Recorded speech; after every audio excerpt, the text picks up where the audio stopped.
President Cyril Ramaphosa has officially announced a new board of directors at the SABC. He appointed Khathutshelo Ramukumba as the chairperson of the board and Nomvuyiso Batyi as the deputy chair. Among them is also former SABC head of news, Phathiswa Magopeni, who was fired from the broadcaster in January last year after a disciplinary process. She joins former SABC journalist Dr. Renee Horne, as well as journalist and TV host Mpho Tsedu. People's Media Consortium spokesperson Hassen Lorgat joins me now to chat more about the latest developments. A very good morning to you. Thanks for joining us. Thank you for having me. It took court action to force President Cyril Ramaphosa to eventually make these final appointments. Looking at the composition, what do you make of the board? 6 months too late, and it seems that the president only moves if civil society take action. And that's not a very good sign, for a leader who has to be pushed every time to do the right thing. Mm-hmm. But now that he's done it, we have to acknowledge that the board has a lovely mix. The names you read there is so vibrant. You have someone from an EFF background. You've got a person who worked, like Cediso Tipanyane, who was the CEO of the Human Rights Commission. You've got Magopeni. You've got skilled and competent journalists there. The point that they face now is, can they work as a team? Yeah. Can they work as a team? It's like some of the best teams have the best individuals. And whether the captains that have been selected by the president can actually let the team play. So given that it's a very difficult time, it's some months before a new election next year, mm-hmm. And what we need to watch for is that this board is up and rolling so that it can make sure that the debates that are necessary for the elections can unfold. But they have a far more bigger role to play for us as the People's Media Consortium. They are committed, for example, to plurality of views. We do not see enough views about working people, about how they see their problems and how they can resolve them, right? It is committed to nation building, right? In fact, the board, the objectives of the Broadcasting Act talks about spiritual and moral fiber of the society has to be uplifted. Yes. And we are without hope currently in the country. Everywhere you go, people, oh God, load shedding, oh, water cuts. What do we do? How can the broadcaster live by its objectives by raising the issues in the act? We would like, for example, to have a lot more face-to-face contact with these new commissioners, we call them rather, who must meet with us to say, what do you want? So they're not only governed by political parties and their interests in the run-up to the elections. Poor people have interests which are political, but not party political necessarily. And we want to have greater discussions about that. We have an opportunity now to celebrate who we are. Will we see more of our national sports on TV? Right? Will the SABC break even?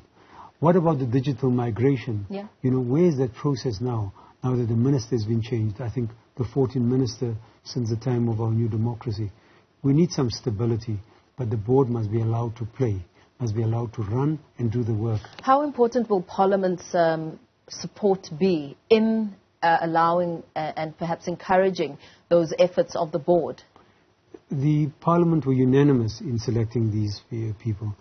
They were a bit weak-kneed in insisting on the executive, on the president to do what he has to do, which you can understand the balance of power, how it plays out. Mm-hmm. I think that they are better off, we are better off than the Zuma years, where they were totally asleep. What Parliament has to do is to live by the acts, live by the noble goals that we've set ourselves in the better documents, like the Reconstruction and Development Program, which spoke about meeting the basic needs of people. And by doing that, you democratize society, not just do things without a strategy. We need to get the national strategy right. And even if people belong to the opposition parties, what is it that we have to do as a nation to pull together? You can differ, you can vote for other people, but clearly we are without hope as things stand now. Yeah. And we hope by having deep conversations, not in our cages that I am this party, you that party, but as a nation, what can we do to give hope to the people. Parliament has said that the President acted unlawfully by questioning the status of the 3 additional names given to him to consider should any of the anyone on the list of 12 be unavailable at the time. What do you believe to be some of the glaring questions in assessing how this entire process was met? I think the President received 2 legal opinions. So that was the state lawyer telling him that this was wrong. Now, the President, he's a lawyer. He's a drafter of the Constitution. Shouldn't be advised by someone else. But this, as I said in my last interview here, that gives rise to a number of suspicions, a number of rumors that suggest that there were other motives that were political, and that was trying to derail the broadcaster from doing his work in the run-up towards the elections. And also what we ask for is that there's a great mix of people with a human rights orientation, people with skills in law. What they need to do is to focus on that and not continue to isolate some people because they were before in the SABC. These people have skills, and Parliament duly nominated them, and they're now there. We should allow them to play their role because they are competent and principled. This is what we need. Yeah. The other matter that you were actually referring to when it comes to the 2 issues and cases around this, Media Monitoring Africa, who asked the Concourt to force the President to appoint the board, says that they want to ensure that something like this doesn't happen again. They are still consulting with their legal personnel to really just get a way forward. According to accounts from previous board members, the board had prepared a detailed handover and those packs were done, and they were looking forward to sort of briefing the new board to ensure a seamless transfer. What do you think, who do you think is to blame? I mean, in terms of accountability in that space, and also trying to ensure that this doesn't happen again? The presidency.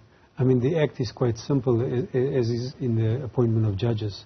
He just has to do what is asked for him to do, right? We are a constitutional democracy. We're no longer parliamentary democracy where Verwoerd, Foster and others could determine what happens. There are certain powers assigned to the president, and there's certain discretionary powers. This is not any of them. And he just had to follow that.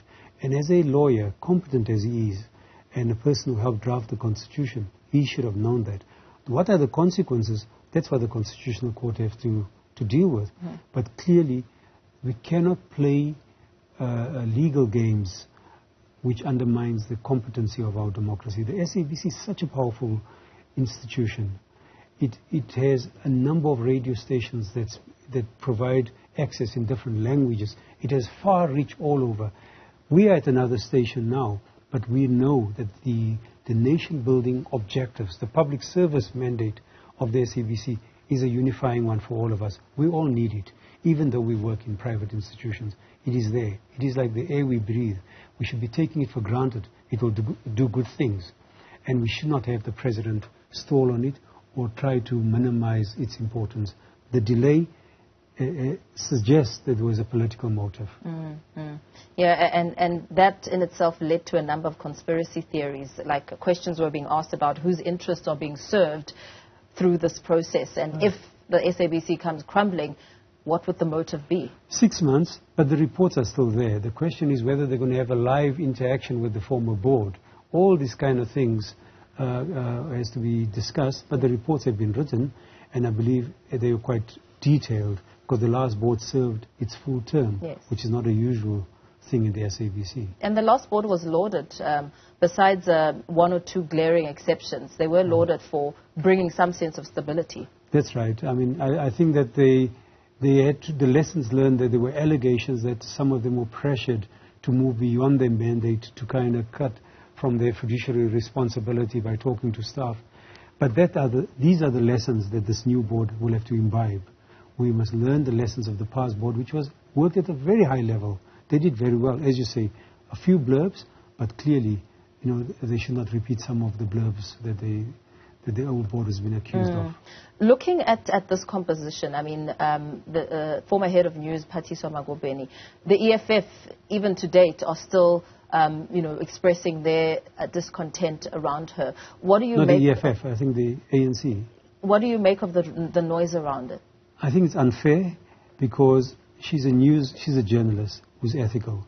She aims for accuracy, truthful reporting, and that's what it is. They should let her just do her job, What I would like for her, Tsedu and other people there on the board to do is talk more directly, consult with the listeners and viewers, to hear what we want. I'm an active radio listener, so I call in on the radio. We want that kind of interaction to make sure that our mandate about strengthening the moral and spiritual fibre of our society can be reinstituted, contribute to democracy, gender equity. How do we get that? In Spain, for example, if there's an attack on a woman, a grievous bodily attack, rape, etc., it becomes news, right? Of course, we need to decide because the scourge is so deep. We'll have no other items on the news, but at least the media must reflect the warts and the praises, the bouquets of the society.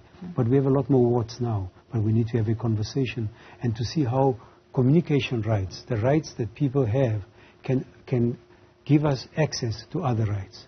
If you can't read, if you listen to the media, you'll know that the post office are not functioning. You can't get your social grants. Media is critical to the functioning of a democracy. And we want the SABC to come back home and give us hope, like the early days of the democracy. Yeah. What do you think are some of the big challenges that this board is likely to face? Clearly financial stability, political interference going up to the elections, this migration from digital to from analog to digital. We believe that there should be a section that analog must remain. But the minister, since he's been there, has been silent, right? And silent has been the name of the former minister, Poppy Silent Kumbuza. That was her middle name.